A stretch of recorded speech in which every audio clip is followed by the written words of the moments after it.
Conservative leader has been purposefully using his videos to appeal to far-right misogynistic online movements. What seems to be driving a lot of this criticism? Radio ads it released in 2018, claiming to debunk myths about residential schools. Earlier this week, 3 Conservative MPs posed for a picture with a highly controversial figure from Germany's far right.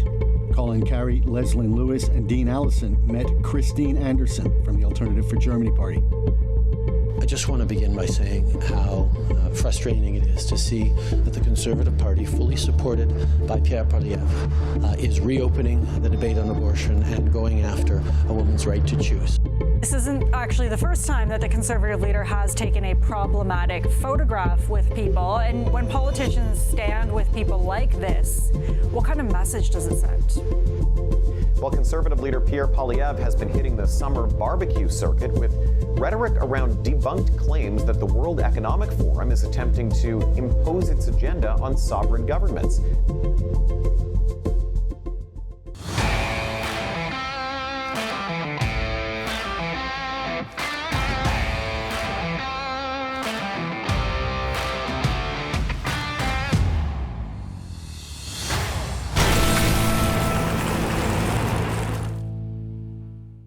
No, you haven't tuned into the wrong channel. Welcome back to Northern Perspective, everyone. I'm Cypher. And I'm Fox.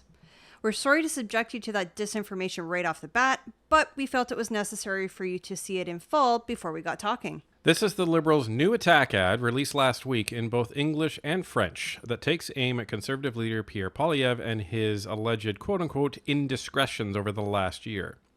We're going to pick it apart for you item by item to let you know the truth behind each accusation and why exactly we think the whole thing is a festering heap of liberal trash.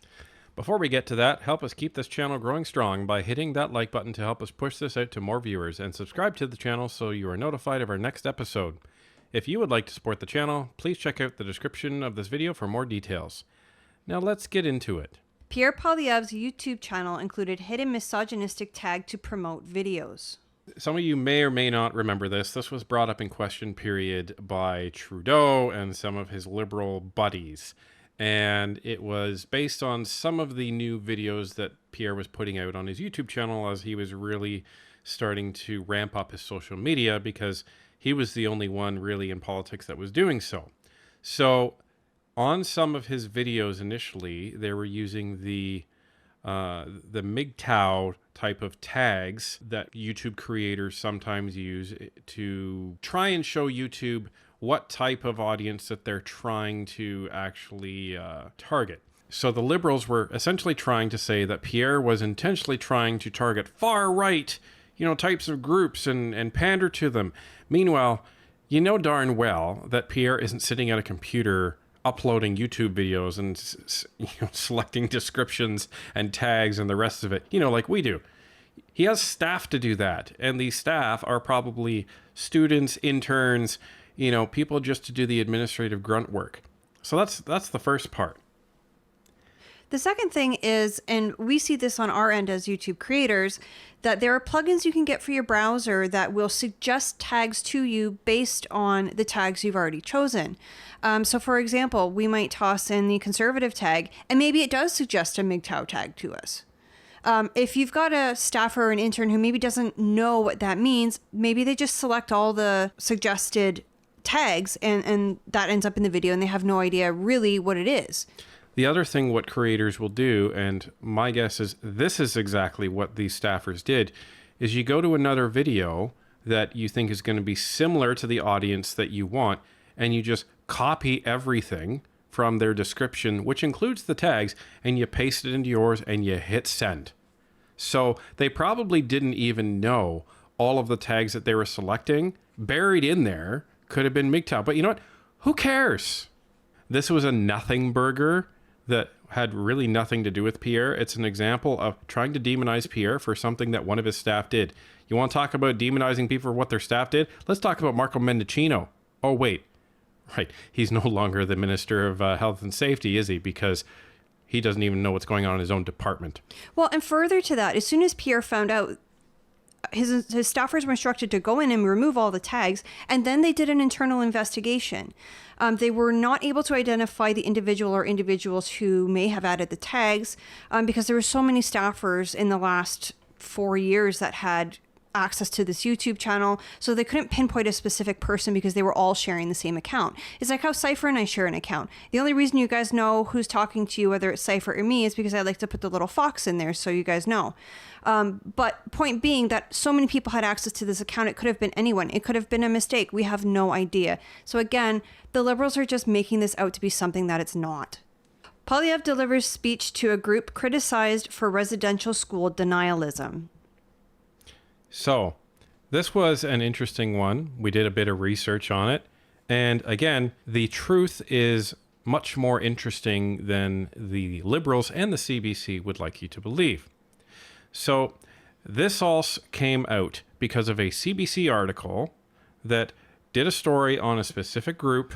The primary criticism from the Liberals on this is their views on residential schools. First off, we can't be holding one person, Pierre, accountable for the potential misdeed of somebody else just because they're talking with them, just by association.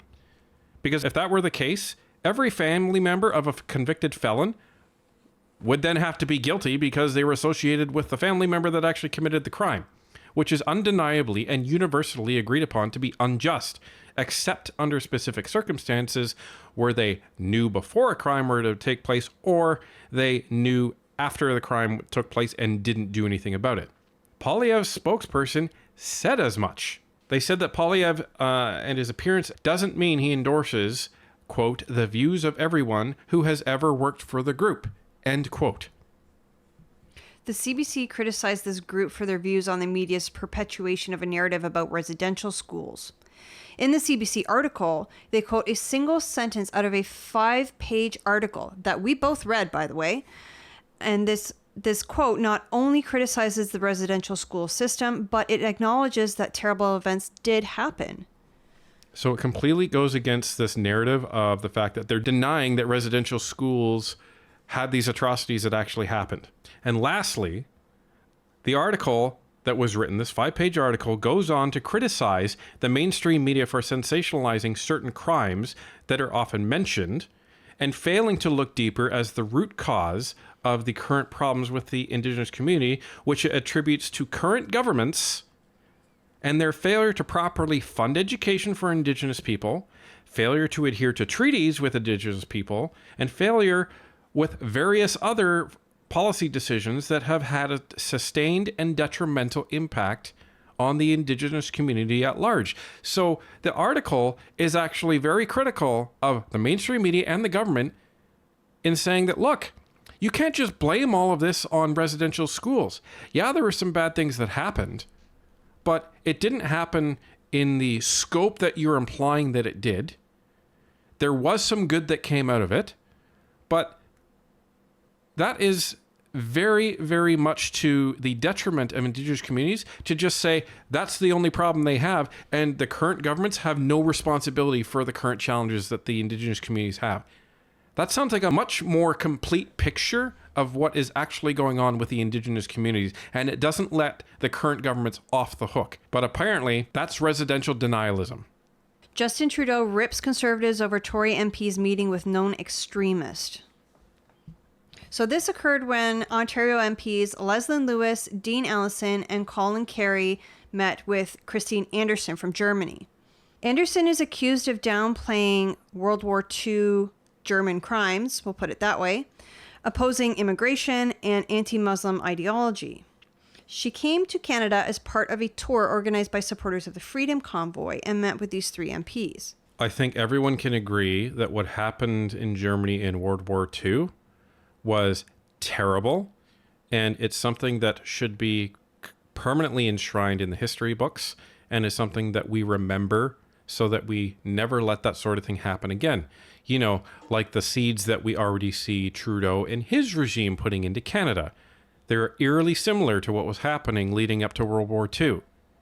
Again, it's like they're holding Pierre responsible for the conduct and meeting of every single person in his cabinet. But it wasn't even him that met with her. It was his MP. So it's like third degree by this point. Right. And Pierre's response to that is, you're not meeting with somebody that holds those views anymore. You're done. And that was it. That was it. And this is why this didn't blow up into some big scandal, because it's literally nothing. They met with a politician from another country. And Pierre addressed the views of that politician and said, I'm not agreeing with those views, so I don't want to associate my party with that politician anymore. Done. Over. So, sorry, you can't do that. It's not like he went to another country and embarrassed himself and his whole nation by voluntarily dressing up in the garb of that country, making a complete mockery out of their culture like somebody else. Liberals, NDP call Conservative bill a veiled attempt to roll back bodily autonomy rights. So this is in regards to Bill C-311. We've done a few videos on this. You can go back and check it out on the channel. But it's not the bill that they're saying that it is. Yeah, this is a complete bout of disinformation here. They're not misinforming you, they are deliberately misinforming you. That's disinformation. So what this bill that the Conservatives proposed, all this would do is basically say, if a violent crime was committed against someone who's pregnant, that the judge consider the fact that the lady was pregnant as an aggravating factor during sentencing. That's it. That's all this bill does. And the Conservatives have come out and said, we have no interest in starting that old debate again. Why? Because again, as we've said on this channel, 97% of Canadians are settled on the debate. There is 0 point in opening that debate. Yeah, it's a political disaster if you do.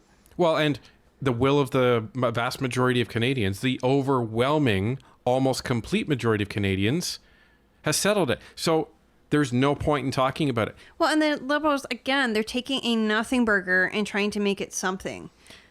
They're trying to create another boogeyman, and this time the boogeyman is the Conservatives. And they're trying to say, this is what they're trying to do. When in actual fact, it's actually quite disgusting because, because they're taking this stance, they're refusing to fight for the rights of pregnant women when they are subjected to violent crime. Like, that's horrible. Talking about the party that's supposedly the feminists, they're not willing to stand up for the rights of pregnant ladies. Right. Pierre Poilievre responds to backlash over photo with man wearing straight pride shirt. Because the Liberals keep using this, I am like so positive now that this guy was a Liberal plant. That this was like a trap set to catch Poilievre so that they could try to say, oh, he's a bad person, look at him. And again, this is almost the same thing as what we addressed in point 1. You can't control what people are wearing when they want to take a picture of you. What are you going to do as a politician? You're going to say, I refuse to take a picture of you because of what you're wearing, unless it's like not kid friendly, like there's extreme profanity on it. And this is what Pierre understands that Trudeau does not. Pierre understands that when he is prime minister of all Canadians, not just the ones that he likes, not just the ones that like him, everybody. Well, and you're not going to agree with every single one of your constituents. Just like the Liberals are going to try to come at and divide the Conservative Party and say, well, this one believes this and the others don't. You're not all going to agree. The important part is that you all agree on the main important issues that are important to the vast majority of Canadians. That's what matters. Just because you don't agree with somebody doesn't mean you demonize them. And that's the biggest difference between Trudeau and Pierre. So they asked Pierre about this, and he just said, I don't agree with the shirt. Done. He didn't say that the guy shouldn't have been wearing the shirt. He didn't say the guy shouldn't have had that view.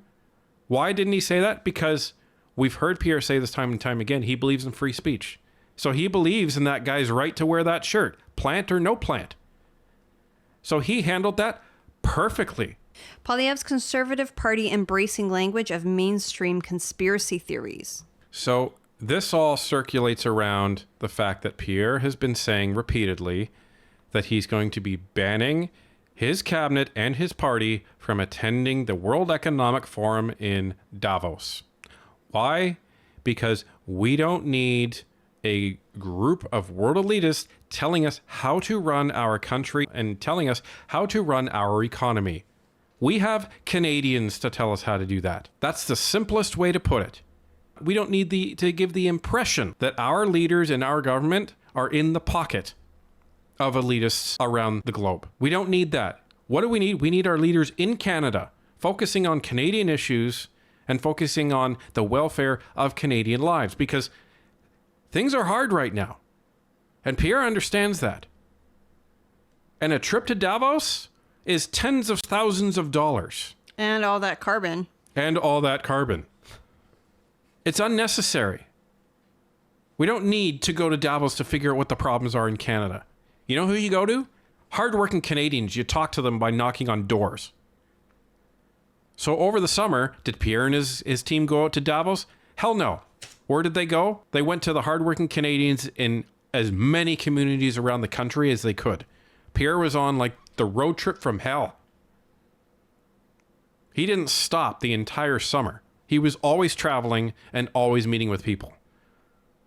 I don't know how many speeches he gave, but it's in the hundreds. Sometimes he gave 2 speeches at the same event because the amount of people couldn't fit in the event, so he came outside and gave it again. So this is nothing. This is absolutely nothing. And the fact that the media is concerned about it, like, why are you worried about the fact that Pierre wants to focus on Canadian information and focus on the fact that let's just make sure that our government is not compromised? Why is that a bad thing, media? Maybe you should ask yourselves that and put that on your own list. Is this what Pierre Poilievre considers common sense? No, these are all BS claims and disinformation made up by the left. Here's what Pierre Poilievre considers common sense. Affordable housing, affordable food, cutting the carbon tax, that hard work should pay, freedom of speech. He believes in jail, not bail for criminals. And lastly, he believes that this should be a country that people are proud to live in again. And that's all there is to Pierre's agenda. There's nothing hidden.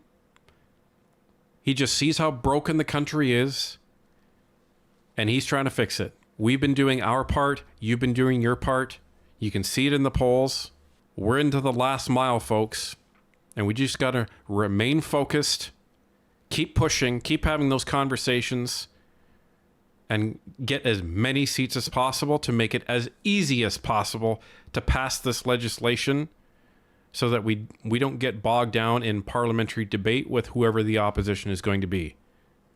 So keep up the pressure, folks. We're almost there. And you can see that the Liberals aren't talking about themselves because they have nothing to talk about. So all they're trying to do is come up with whatever manufactured stories they can to attack Pierre. But it's too late. He's established his image. Canadians love him. And there's no going back now.